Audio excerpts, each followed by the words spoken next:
இவருக்கும் வணக்கம். மேஷ ராசினியர்களுக்கு 24/2/2024 இன்றைய தினம் இதை மட்டும் செய்ய தவறாதீர்கள், அலட்சியம் வேண்டாம், அவசியம் செய்து விடுங்க. அப்படி இன்றைய நாள்ல என்ன மாதிரியான நன்மைகள் எல்லாம் ஏற்பட இருக்கு, கிரக நிலைகளின் ரீதியாக அமையிருக்கும், பாதகங்கள் என்ன பாதகங்கள் என்ன, குறிப்பாக மேஷ ராசினியர்களுக்கு இன்றைய தினம் கிரகங்களுடைய சஞ்சார நிலைகள் என்ன என்று பார்க்கும்போது, மேசத்தில் குரு பகவானும், கன்னியில் கேதுவும், மகரத்தில் சுக்கிரனும், செவ்வாயும், கும்பத்தில் சனி, சூரியன், புதன் ஆகிய 3 கிரகங்கள் இணைந்து சஞ்சரிக்கிறாங்க. மீனத்தில் ராகு சஞ்சரிக்கிறாரு. இந்த கிரகங்களுடைய சஞ்சார நிலைகளின் காரணமாக என்ன மாதிரியான நன்மைகள் எல்லாம் உங்களுடைய வாழ்வில் ஏற்பட இருக்கு என்பது குறித்தான முழுமையான பதிவு தான் இந்த வீடியோல நம்ம விரிவா பார்க்க போகிறோம். அதற்கு முன்னாடி இன்றைய நாள் என்ன நாள் என்பதை சற்று விரிவாக தெரிந்து கொள்வோம். ஆசை மகத்தில் பிறந்தால் அஜகத்தை ஆளலாம் என்ற மூதுரை ஏற்பட்டதே இந்த மாசையில்தான்.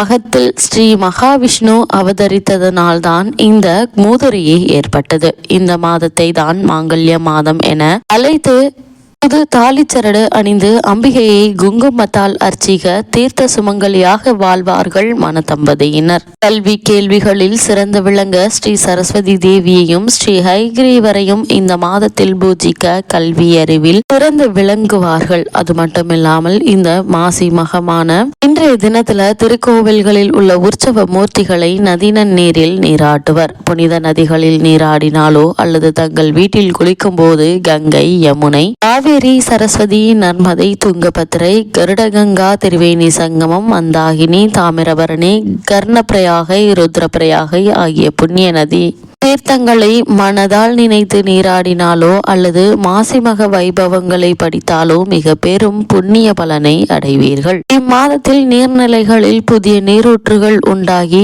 எடுக்க எடுக்க குறையாத மென்மேலும் பெருகி என்றென்றும் வற்றாத ஜீவநதியாக பிரவீகரிப்பதும் இந்த மாசி மாதத்தில்தான். அன்னை பார்வதி தேவி வலம்புரி சங்கு அம்சமாக தோன்றியதும் சிவபெருமான் தனது திருவிளையாடல்களை நிகழ்த்தியதும் இந்த மாதத்தில்தான். இம்மாதத்தில் தான தர்ம செய்வோருக்கு சிவபெருமானும் திருமாலும் இணைந்து வரங்களை வாரி வழங்கி அருள்வார்கள்.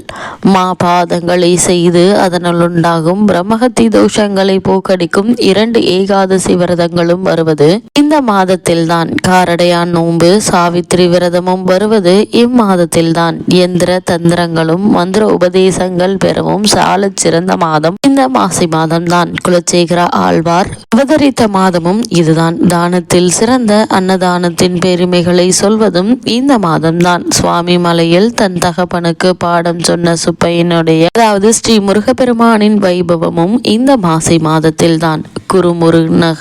குருமுனியாகிய அகத்தியர் கடும் தவம் இயற்றி தனது அபிலாஷைகளை நிறைவேற்றி கொண்டதும் இந்த மாசி மாதத்தில்தான். இந்த மாதத்தில் புதுமனை புகுதல், தொன்று வாழையடி வாழையாக பல தலைமுறை சந்ததிகள் அந்த புது வீட்டில் வாழ்வார்கள் என்பது ஐதீகமாக கூறப்படுகிறது. அது மட்டுமில்லாமல் இந்த மாசி மாத மக நட்சத்திர தினத்தன்று கும்பகோணம் மகாமக குலத்தில் நீராடினால் பாவங்கள் தொலையும், புண்ணியங்கள் பெருகும். 12 ஆண்டுகளுக்கு ஒரு முறை குரு பகவான் சிம்ம ராசியில் பிரவேசிக்கும் நாள் மகமாக கொண்டாடப்படுகிறது. லட்சக்கணக்கான பக்தர்கள் அன்று இத்திருக்குளத்தில் நீராடி புண்ணியம் பெறுகின்றனர். பார்க்கடலை கடைந்த போது கிடைத்த அமிர்தத்தை பெற தேவர் அசுரர் போராட்டம் நிகழ்த்த போது அமிர்த குடத்திலிருந்து அமிர்த துளிகள் தெரிந்து சிதறிய 12 இடங்களுள் இக்குளமும் ஒன்று. மாமாங்கமாடி, மதுரை கடலாடி, ஸ்ரீரங்கமாடி, திருப்பார்கடலாடி என்ற சொற்றொடர் மாமாங்க பெருமையை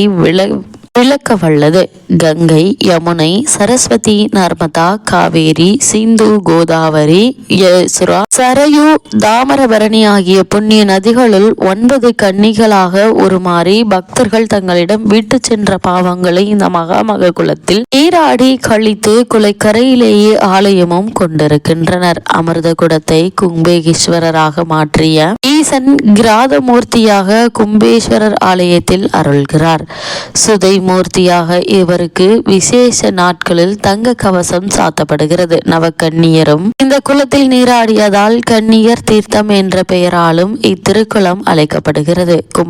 கும்பகோண மகாத்மியத்தில் இந்த மகாமக குலத்தின் வடக்கில் 7 தீர்த்தங்களும் கிழக்கில் 4 தீர்த்தங்களும் நடுவில் அநேக புண்ணிய தீர்த்தங்களும் உள்ளதாக குறிப்பிடப்பட்டுள்ளது. மகாமக நன்னாளில் இத்தீர்த்தத்தில் அமிர்தம் கலக்கப்படுவதாக ஐதீகம் உள்ளதால் இத்தீர்த்தம் அமிர்தசர யோகம் எனவும் அழைக்கப்படுகிறது. இத்திருக்குளம் 15 ஏக்கர் பரப்பளவு, அதன் 4 கரைகளிலும் 16 சிவ சந்நிதிகளையும் கொண்டு விளங்குகிறது. இத்திருக்குளத்தை சுற்றிலும் பிரம்மதீர்த்தேசம், முகுந்தேசம், தனேசம், ரிஷபேசம், பானேசம், கோணேசம், பக்தேசம், பைரவேசம், அகத்தீசம், வினோகேசம், கங்காதரேசம், பிரம்மோட்சம், மூத்தீர்த்தேசம் ஆகிய ஆலயங்கள் உள்ளன.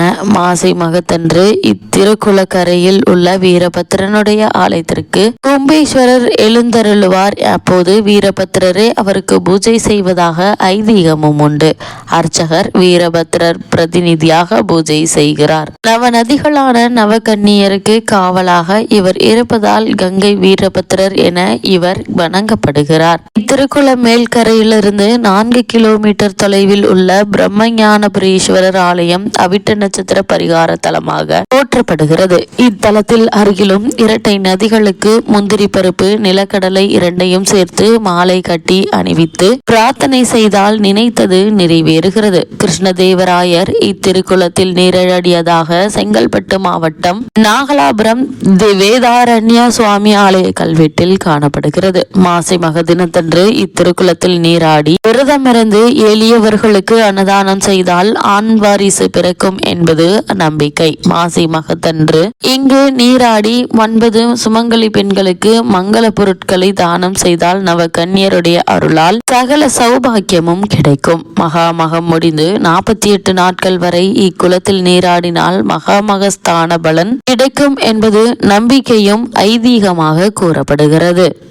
இவ்வளவு மேன்மைகளை கொண்ட இன்றைய நாள்ல மேசராசினியர்களுக்கு மேலும் என்ன மாதிரியான நன்மைகள் எல்லாம் உங்களுடைய வாழ்வில் ஏற்பட இருக்கு என்று பார்க்கும்போது, ராசிநாதனான செவ்வாய் உங்களுடைய ராசிக்கு 10ஆம் இடத்திலிருந்து சுகஸ்தானத்தை பார்க்கிறாருங்க. அவரோடு தன குடும்ப அதிபதி சுக்கிரனும் இணைந்திருக்கிறாரு. ராசிநாதனான செவ்வாய் உச்சம் பெற்றிருப்பது சிறப்பு என்று தாங்க சொல்ல வேண்டும். அது மட்டும் இல்லாம இந்த காலகட்டங்கள்ல உடல் நலன் அற்புதமாக இருக்குங்க. மனதில் அமைதியும் சந்தோஷமும் இருக்குங்க. வீடு மனை வாங்கும் யோகம் இருக்குது. அதே மாதிரி சொத்து சம்பந்தப்பட்ட பிரச்சனைகள் இருந்துச்சு அப்படின்னா அந்த பிரச்சனைகள் நீங்கி மன நிம்மதி ஏற்பட இருக்குதுங்க. புதிய ஒப்பந்தங்கள் உங்களுக்கு கிடைக்க இருக்குதுங்க. உத்தியோகத்தில் உள்ளவர்களுக்கு ஊதிய உயர்வு, பதவி உயர்வு, உத்தியோகத்தில் சில சலுகைகள் கிடைப்பதற்கான வாய்ப்புகள் இருக்குதுங்க. கலைஞர்களுக்கு வாய்ப்புகள் அதிகரிக்குங்க. பெண்மணிகளை பொறுத்த வரைக்கும் குடும்பத்தில் மகிழ்ச்சி அதிகரிக்க இருக்குதுங்க. சுபகாரிய பேச்சுகள் இந்த நாள்ல முடிவாவதற்கான சாத்தியக்கூறுகள் அதிகம் இருக்கு என்பதை கிரகங்களுடைய சஞ்சார நிலைகள் தெளிவாகவும் உறுதியாகவும் எடுத்துக்காட்டுது. மேசராசினியர்களுக்கு கிரக நிலைகளின் ரீதியாக கூறப்படும் பரிகாரம் என்ன என்று பார்க்கும்போது, வீட்டிற்கு அருகாமையில் உள்ள ஆலயத்திற்கு சென்று நீங்கள் வழிபடுவதன் மூலமாக எண்ணற்ற நன்மைகள் உங்களுடைய வாழ்வில் ஏற்பட இருக்கு.